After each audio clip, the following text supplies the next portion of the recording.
আমরা যারা দীর্ঘদিন পর্যন্ত বিদেশের মাটিতে আছি আমরা হয়তোবা বাংলাদেশের বর্তমান প্রেক্ষাপট সম্বন্ধে জানি না। আজকে আমি আপনাদেরকে আমাদের বাংলাদেশের বর্তমান প্রেক্ষাপট সম্বন্ধে বলবো, তখন আপনি বুঝতে পারবেন আপনার সন্তান বাংলাদেশে কি অবস্থায় আছে, আপনার সন্তান কি বাংলাদেশে নিরাপদ অবস্থায় আছে কি না, আপনার সন্তান যখন স্কুল থেকে বাসায় ফিরে সে কি নিরাপদ অবস্থায় বাসায় ফিরতে পারে কি না।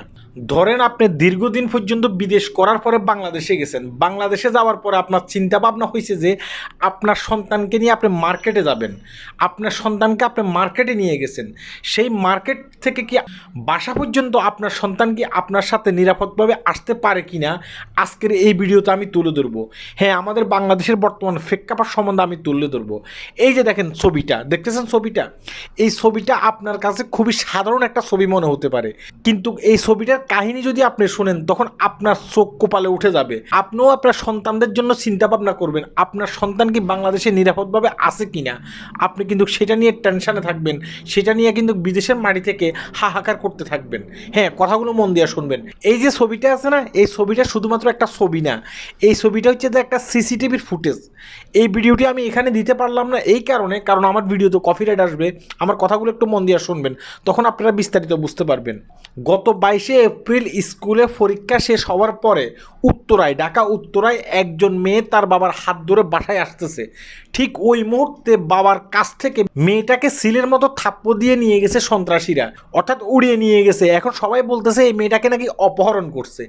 এই মেয়েটাকে 9 দিন পর, এই যে আমি যে ভিডিওটি করতেছি আজকে, এই মেয়েটাকে 9 দিন পর পরবর্তীতে দেখা গেছে কি গাজীপুর থেকে এই মেয়েটাকে উদ্ধার করছে, আর সেখান থেকে একজন ব্যক্তিকে গ্রেপ্তার করছে, তাকে রিমান্ডে নিছে 5 দিনের জন্য। এখন আমার প্রশ্ন হচ্ছে যে 9 দিন পর একটা মেয়ে গাজীপুর থেকে উদ্ধার হয়েছে, যে তার সিসিটিভি ফুটেজও আছে। সেই মেয়েটা যখন অপহরণের শিকার হয়, যখন তার বাবার সামনে থেকে এই মেয়েটাকে নিয়ে গেছে, তার বাবা তো সাথে সাথে পুলিশের কাছে জানাইছে, তাই না? আর আমাদের বাংলাদেশের পুলিশের উদ্ধার করতে, গোয়েন্দা সংস্থার উদ্ধার করতে এই মেয়েটাকে 9 দিন পর্যন্ত সময় ব্যয় করছে। আমাদের দেশের বর্তমান প্রেক্ষাপট কিন্তু এটাই চলতেছে। আশা করি বুঝতে পেরেছেন। হ্যাঁ, আমাদের বাংলাদেশের হাল অবস্থা এখন কি, মানে আপনার যে সন্তান আছে না, আপনার সন্তান আপনার সামনে যে কোনো সময় অপহরণের শিকার হতে পারে, আপনার সন্তান বাড়িতে থাকা অবস্থায় অপহরণের শিকার হইতে পারে। বর্তমানে কিন্তু আমাদের বাংলাদেশের প্রেক্ষাপট কিন্তু এটাই চলতেছে। আমি গুজব কোনো কথাবার্তা বলতেছি না। এই ছবিটা এখন ফেসবুক সোশ্যাল মিডিয়া খুললেই কিন্তু আপনি দেখতে পাবেন। আমাদের বাংলাদেশের বিভিন্ন পত্র পত্রিকাতে আসতেছে, বলতেছে যে 9 দিন পর উদ্ধার করা হয়েছে এবং কি অপহরণকারীকে ধরা হয়েছে, অপহরণকারীকে 5 দিনের রিমান্ড শোনাইছে, অর্থাৎ তাকে 5 দিন পর্যন্ত রিমান্ডে রাখবে। হয়তোবা দেখা গেছে কি এই অপহরণকারীকে জামিনে মুক্ত করার জন্য আর একজন উকিল দাঁড়াইয়া যাবে, সেই বলবো যে এই লোকটার কোনো দোষ নাই। অথচ এই অপহরণকারী সরাসরি সিসিটিভিতে দেখা যাচ্ছে যে এই অপহরণকারী এমনকি তার সাথে কয়েকজন সহযোগী মিলে এই মেয়েটাকে তার বাপের সামনে, তার বাবাকে মারধর করে মেয়েটাকে অপহরণ করেছে। কিন্তু এই অপহরণকারীকে ছুটানোর জন্য আমাদের বাংলাদেশে কিছু উকিল মানে নিয়োগ হয়ে যাবে। এটা হচ্ছে যে আমাদের বাংলাদেশ, মানে আপনার মেয়ে আপনার বাসার ভিতরে সুরক্ষা নাই।